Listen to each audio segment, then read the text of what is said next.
let's get started.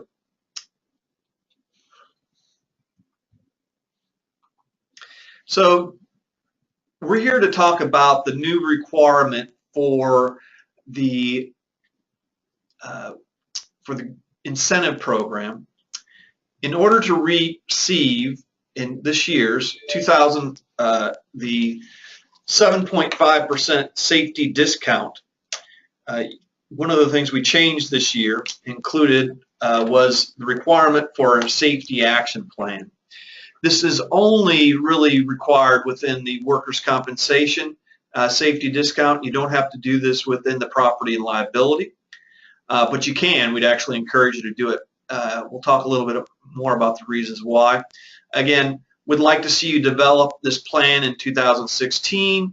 Again, it's like anything else, any plan, you'll be looking at that to go throughout the rest of this year and even into 2017. And we'll provide you as much assistance as you need in regards to the development of this action plan. It'll look overwhelming, but it really isn't. It's a great tool to help you reduce losses within your organization and really to increase ownership of your safety within your safety culture. So why are we doing this? Well, we look at some of the losses we've had and just the impact to the employees and their families within our pool is really incredible. We've had multiple fatalities. We've had very, very serious incidents within the workers' compensation insurance pools, and the impact to them and their family, it has been horrendous. So we need to find a way to reduce those particular incidents. Premiums, I would assume some of you have seen your premiums increase based on your losses, but also, again, the way the pool works, if the pool has an overall loss, everyone's going to have increased premiums. So we want to lower that for everyone. And if you look at the 5 years, the claims, we had almost 20,000 claims at over almost $130 million over 5 years in total incurred costs. That could be beyond that. That's what we've paid and what we have reserved out. So you look at those, it's extremely expensive for our members, and we want to help reduce those. So that's the premise behind it. We've looked at a variety of other things in regards to other policies and procedures, and we're going to continue those up. But ultimately speaking, the only way to reduce claims is having a cultural change. The only way to have a long-term reduction in claims process is changing your culture. And the only way to do that is to ensure that leadership and employees are engaged in the process. So the purpose of this action plan is really to ensure leaders have a much better understanding of where your issues are, and they have some ownership in regards to that process. It will allow you as an organization, rather than trying to put out fires all the time, that you're going to be able to focus on really where those true loss trends are and be able to put resources to reduce those. Again, ultimately, the goal is to protect employees and reduce incidents and reduce costs within your organization and the pool as a whole. So here's what I suggest, and you can do it a little bit differently. It's all based on your size and the resources you have available. But I suggest you develop a small team to conduct a loss analysis. So identify a few people. This could be your existing safety team. This could be members of some of your leadership team. This could be within a particular department. But you need to have a couple different people looking at the loss analysis. We're going to talk about how you do that a little bit later. So you're going to gather that data, and we're going to provide that for you. You're going to identify some focus areas. Now that might be a particular department. That might be a particular area. It really depends what your organization looks like and what's the best way to attack it. So let's say that you have did you identify that motor vehicle incidents are your biggest issue? And that might be throughout all departments. So maybe you want to have something to tax motor vehicle incidents. Or potentially you find that one department has a much higher incident trend rate than others. So maybe you want to focus in on that and then look at what their main trend of loss is within that. So that's what that group is going to do. Then you're going to meet with your organization's leader. So that might be your county administrator, county manager, maybe some of the department leads within there. And you're going to educate them on what you found within this analysis. Where are your losses? Basically what's kind of the cause of those things? What's the type of losses that are out there? You're going to get their commitment to participate in this action planning process. Again, ultimately speaking, you can go do this in a bubble. You could do this very easily. You could sit down in your office, one person, and do a loss analysis and then develop a plan and then send that to us or have us look it over, and we wouldn't know the difference. But that's not going to have really an impact that we want to have in reducing losses. We want to get more people engaged. The more people you have engaged, the more people that you have committed to this process, ultimately the better effect you're going to have on a long-term basis. So it's important to get them bought into this up front.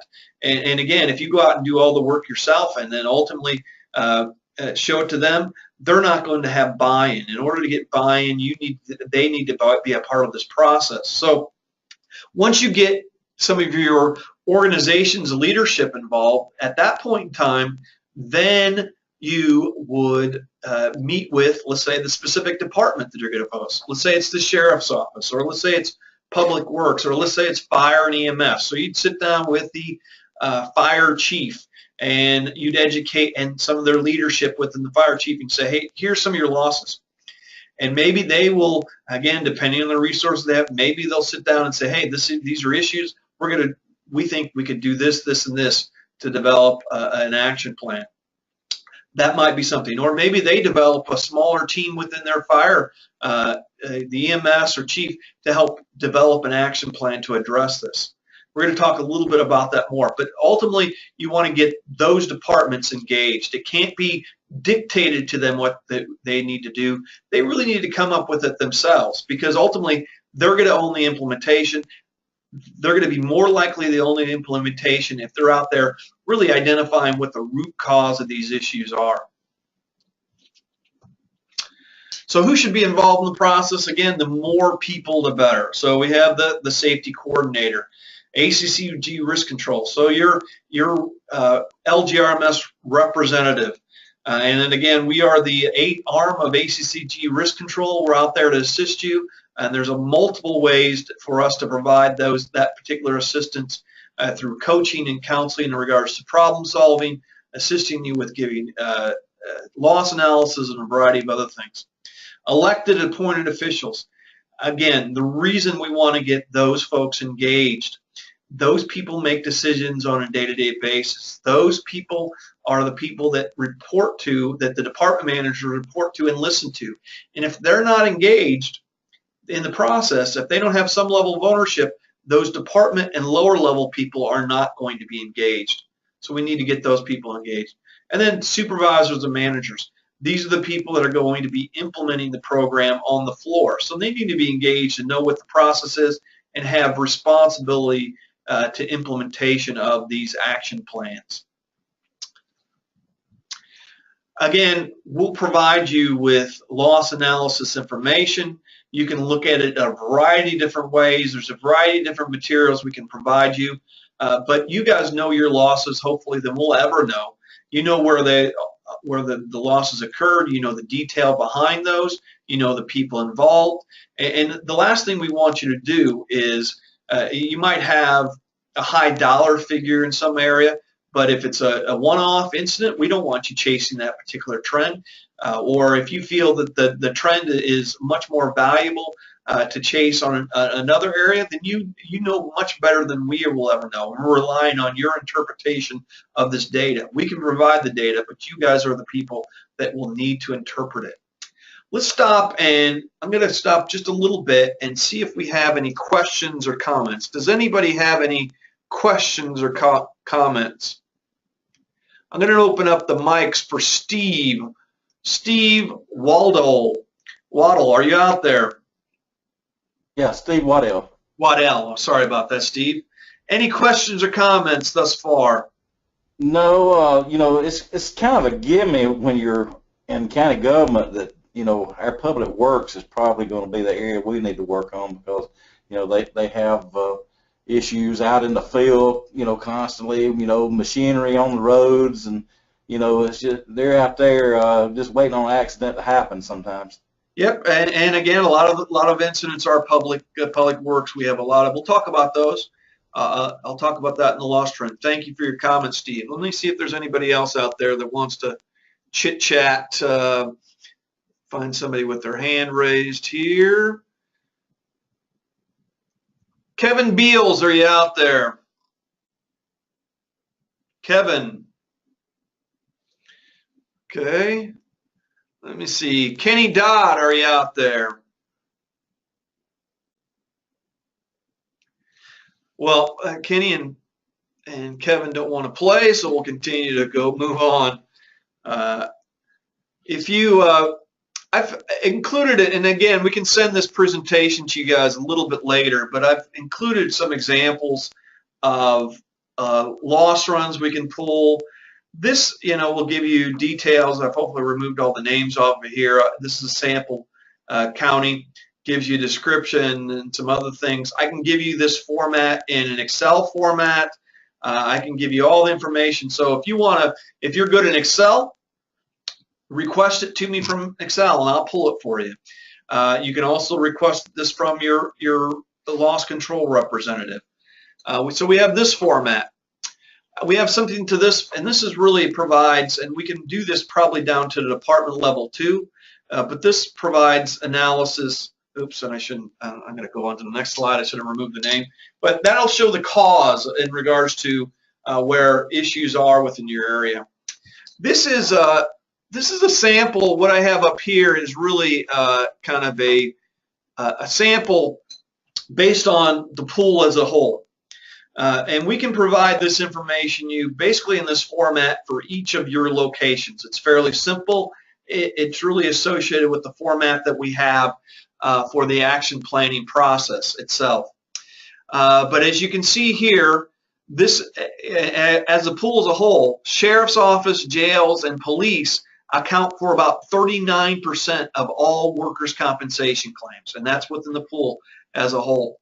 Roads Department, Public Works, they account for about 18% of issues. Utilities accounts for about 15%. Fire and EMS about 14%. Landfill, waste management, removal about 3%. So you see somewhere, and everybody has different departments. Everybody has different areas where they might be. The next line item goes again from the pool as a whole, where a lot of our workers' compensation incidents are occurring. So if we look at that, ergonomics about 33%, walking working surfaces, that's slips, trips, and falls, about 24%, motor vehicle incidents about 19%. That's as pool as a whole. And then we go down, we can provide, again, same format we can provide to you. We'll look at the sheriff's office, law enforcement, they can include police and jails. We can break it down to whatever. But if you look at that, motor vehicle incidents of those work comp is 34%. Ergonomics, that might be probably altercations and other things, about 23%. Walking working surfaces. So if I were going to, again, if I'm going to develop an action plan for the overall pool, I would say sheriff's office is one of the places I'm going to look. And when I look at the sheriff's office, motor vehicles is something that I'd want to look at. That's what I would say based on that. That's the biggest fish to fry. Now, you might say, well, I don't have a good contact. The sheriff's department, we haven't had a great history in working with them. They're not not as cooperative as we'd like to say. So maybe that's not the area you want to focus on. But from my perspective, at least from a loss perspective, that's where I'd want to look.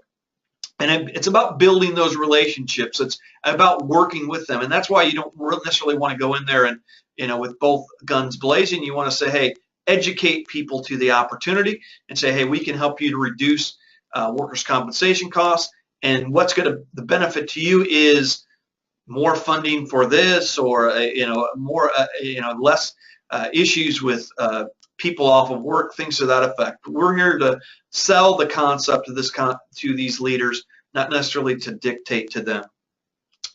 If you go on to the next slide, it goes through, again, you look at the roads and public works department. This is, again, the pool as a whole. Ergonomics, as you said, I think Steve was saying earlier, biggest issue, again, ergonomics, a lot of excessive force, repetitive motion, awkward postures. Again, walking, working surfaces, slip, trips, and falls, 29%, motor vehicle incidents, 13%. So if you're going to focus on public works from the pool perspective, you might say, well, ergonomics is the issue. And within ergonomics, maybe you want to say lifting is the issue. And that would be something that you want to really focus on. And we'll talk a little bit about the action planning process later. It goes through the rest, and I'm not going to dive deep into those, but utilities, landfills, it gives you that. It gives you fire and EMS, how those lay out. And this is the next slide is really just a sample action plan. And I'm going to, in the next through slide. So the expectation is that you are going to complete one of these for your county or your organization. And we want to, we'll go through this, but we want to ensure that you really understand what departments you have that have the biggest opportunity. And again, are we looking for perfection? Are we looking for all I's dotted and all T's crossed? No. We're looking for your interpretation of the results. So if you come back and you say, I don't know if it's 39 or 38%, or I don't know if it's this part, we're looking for your estimation. You do not have to have perfection here. We want you to really start this process and work on. The more you work on it, the better you're going to get, but you're not going to get there until you put this work into it. So you're going to identify the departments in the first section that have some of the higher losses. You're going to identify some of the within the overall organization, what your major loss categories are, whether they're ergonomics or slips, trips, and falls or motor vehicles, and we can provide that information to you. And then you're going to go down to the department level, and the expectation is that those departments are going to develop their action plans based on some of their loss analysis. And again, let's say that you have an overall issue within your particular department, or within your entire organization, and it's ergonomics or motor vehicles or slips, trips, and falls, and you want to attack that overall issue, well, then you can do that I'm going to leave that freedom up to you. I'm going to see how it works for you. You guys know best. You know what works best. We're not looking for perfection. We're looking for you guys to start the process, to understand where your losses are, and do something to help reduce those. So here's an example of any county, Georgia. And as you can see, we're just doing it based on the same, the data that I had there based on the pool. So Sheriff's Office has 39% of workers' compensation. Public Works has 18% of workers' compensation. We identified that. And you can go more. You can put 4 down there. In actuality, if you can put 1. If you just do one department, you're looking at one department, that would meet our needs. We're wanting you to start this process. I'd rather you do one and do one thing very well than try and do multiple ones. It's all about doing it well, not necessarily doing more of it. Let me see if I have a couple questions here. Let's see. We can, said Kenny Dodd asked the question, did you say you can break down and separate sheriff's department, jailers, and police officers? Yes, we can.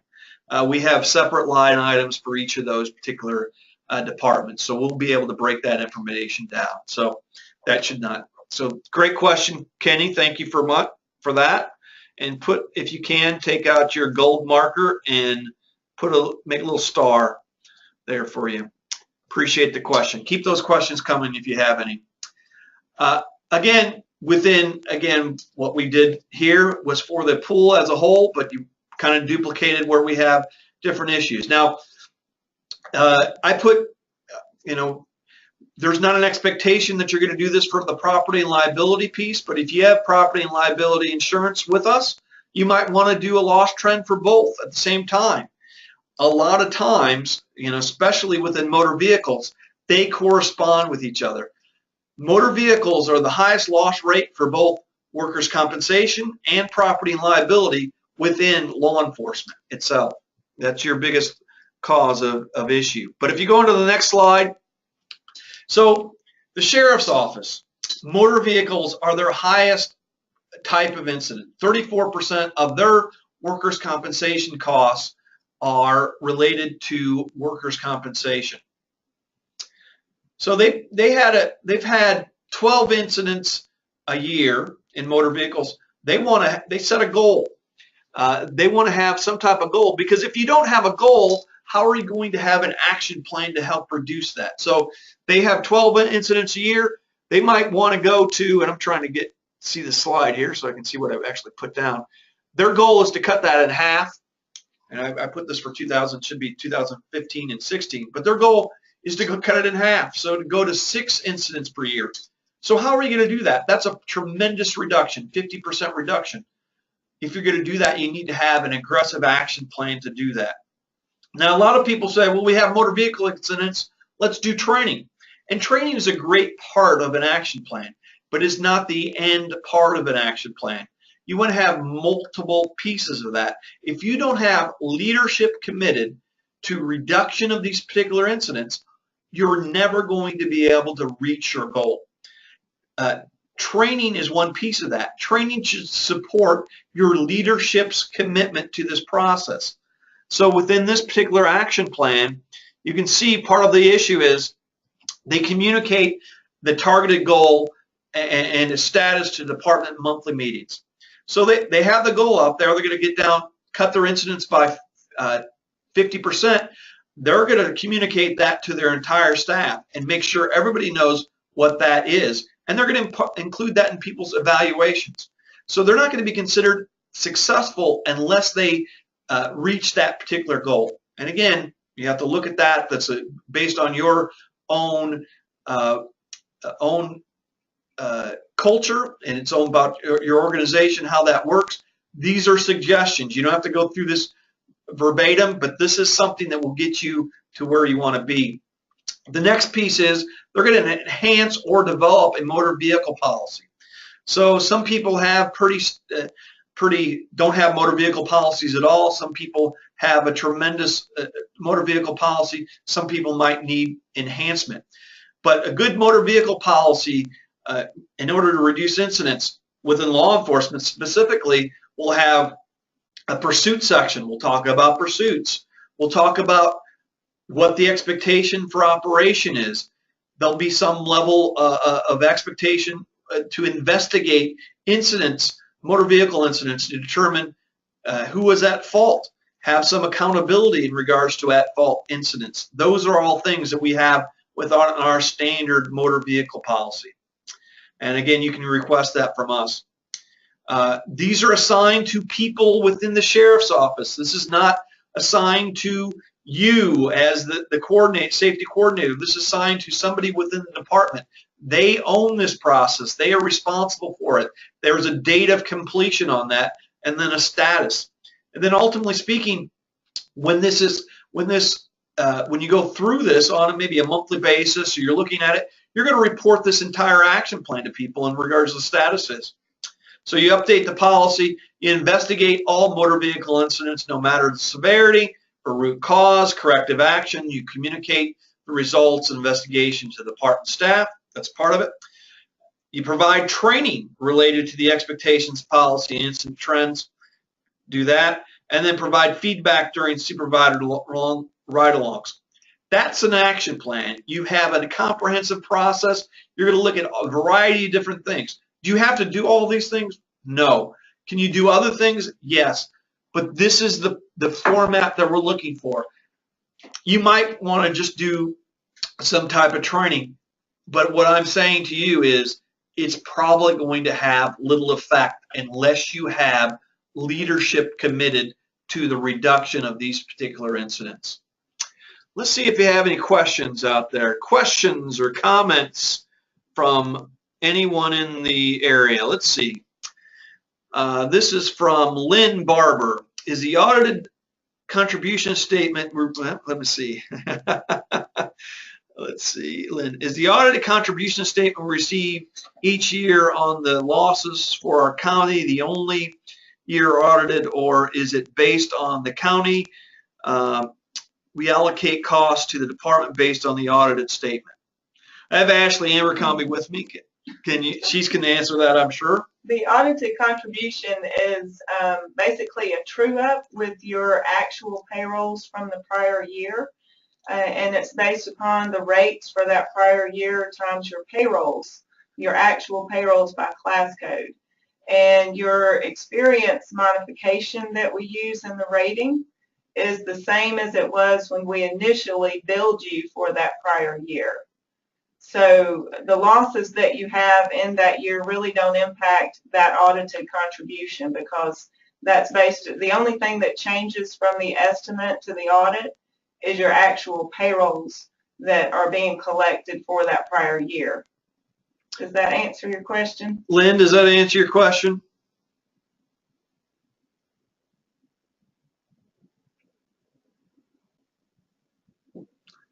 Can you, Lynn, I'm going to try and see if Lynn, she's on the phone. I think she's not connected. Does that answer your question, Lynn? Yes, it does. Good job. Ashley also let me know that we're going to be sending out some of the cause incidents by department and cause by after next Tuesday's. We're going to have another one of these webinars next Tuesday, and after that we'll send that out to be. But you can also ask that information to me. Again, if you want specialized reports, contact your field rep, contact me, and we can get those things out to you. Here's something from Tracy Beal. I know that LGRMS Services offers a lot of different services, so if we can identify that, say ergonomics caused by high loss for us, would LGRMS have any type of training that might be offered? Again, that's a perfect question. So we definitely, if you have an action plan and you got commitment from people, we're going to be there to help you reduce that. We'll help you, if you want help developing this action plan. We want to have these action plans focused towards whatever your issue is. So let's say it's a pretty broad spectrum of ergonomics. Really, where's your issue? We need to be able to nail down, is it lifting? Is it a variety of other things? And we'll come in there and try to provide training for your folks, try and help identify and resolve some of the ergonomic issues you might have within your environment. So fantastic question, Tracy. Let me know if that answers your question.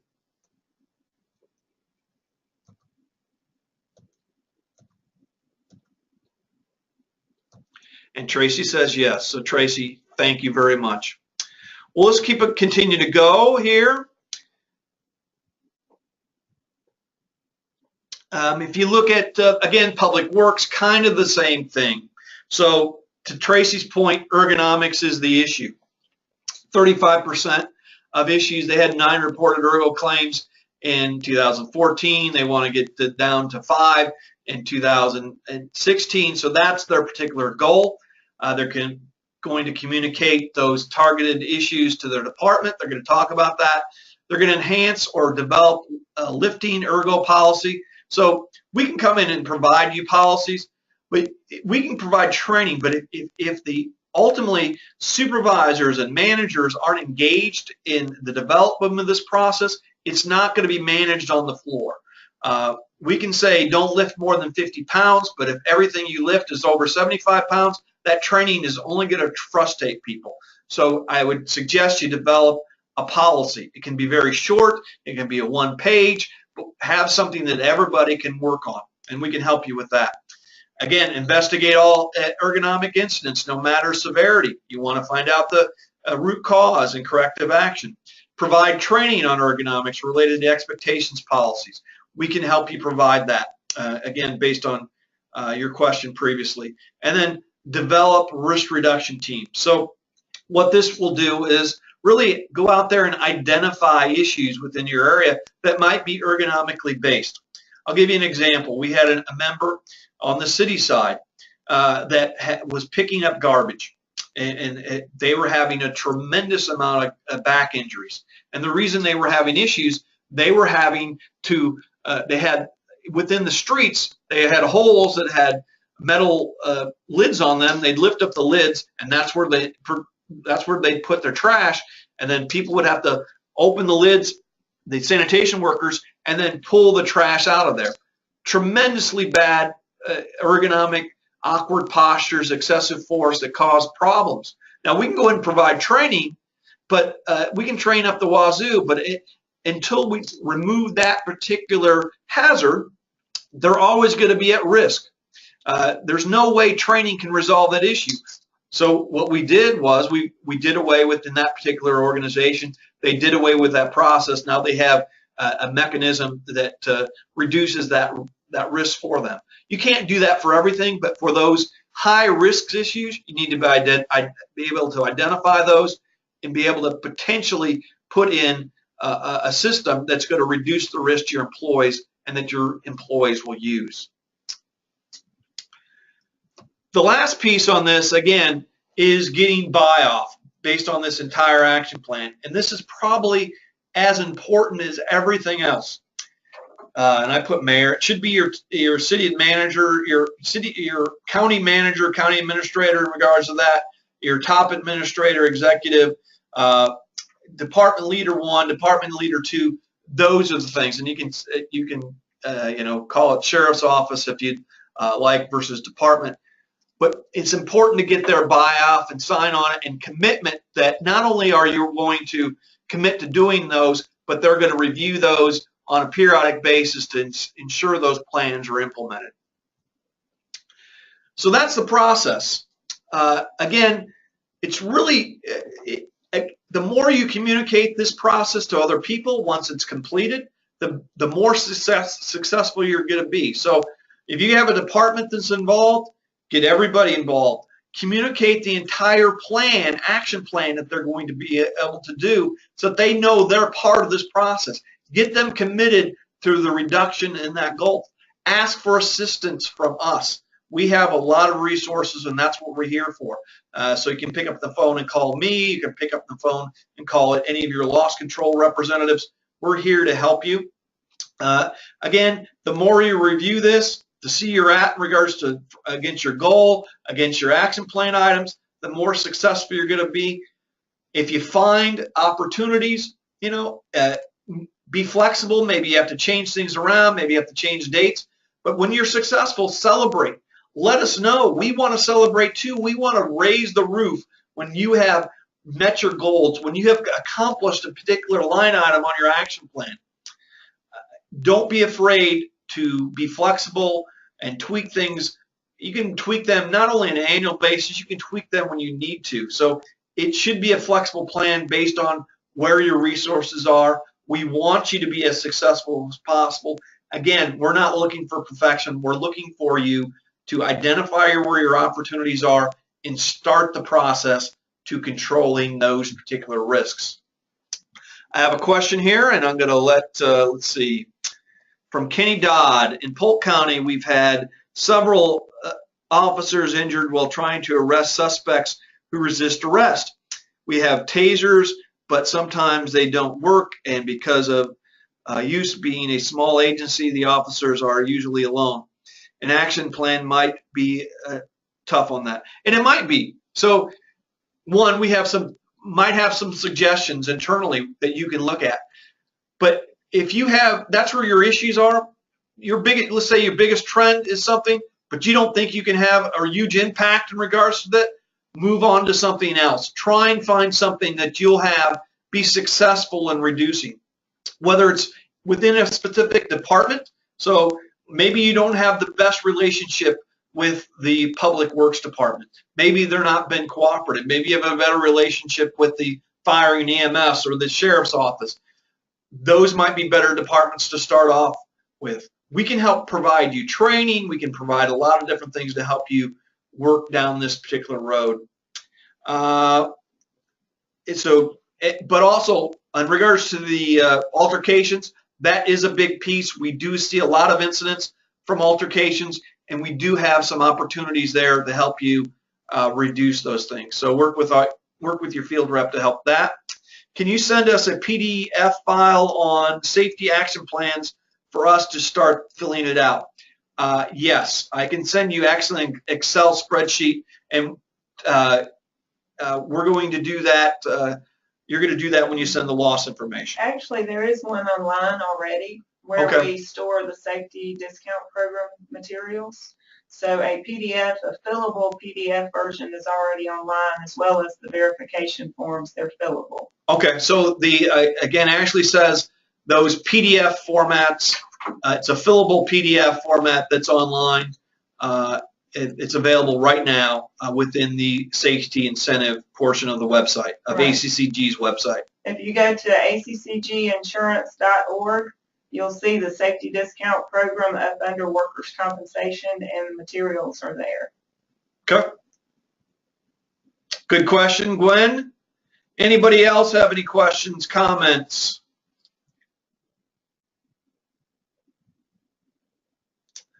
With that being said, that's kind of it. So I really appreciate your feedback. We'll do this one more time next week. You're welcome to participate in that. It's going to be the same exact thing. Hopefully next week we'll get Ashley Abercrombie to also be on camera, which will be something you might want to participate in. And with that being said, anybody else have any last questions before we sign off? Kenny Dodd says thank you, and I say, Kenny Dodd, thank you. I appreciate it. I'm going to try and talk to some people before we leave and see if there's anybody else that wants to say anything. Lynn Barber, do you have a question? You've raised your hands a couple times.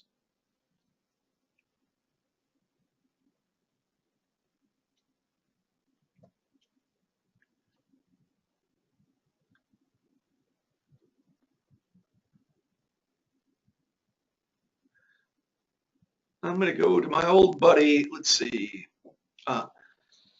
Lynn, nope, she doesn't have a question. Or Olandria Bing. Hi, Dan. Sorry I was late coming on. I would like a copy of the PowerPoint presentation. I'll send out I'll send a copy to everyone of this PowerPoint presentation. Okay. Kenny, can you unmute me? See if can hear me. Let me see. I'm going to try and do that with Kenny.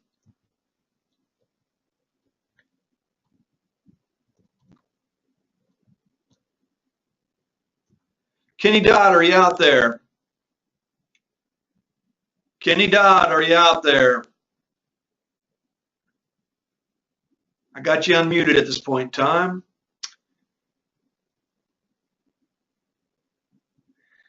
Tracy asked, no, I think I'm good. You mentioned that the loss control information would be sent out after next Tuesday and will go to the safety coordinator. Is that true? It's going to go to the safety coordinator? Yes. Ashley? Okay, so it'll be going to the safety coordinator. And Kenny Dodd said his mic's not working. Okay. Very good, everyone. By show of hands, and again, this is just an informal survey. Show of hands, give me some feedback on this. Is this a format that you would continue to participate in to be able to provide information, small, let's say, less formal information, something within a less than an hour format? Would you be willing to participate in these webinars in the future? By show of hands.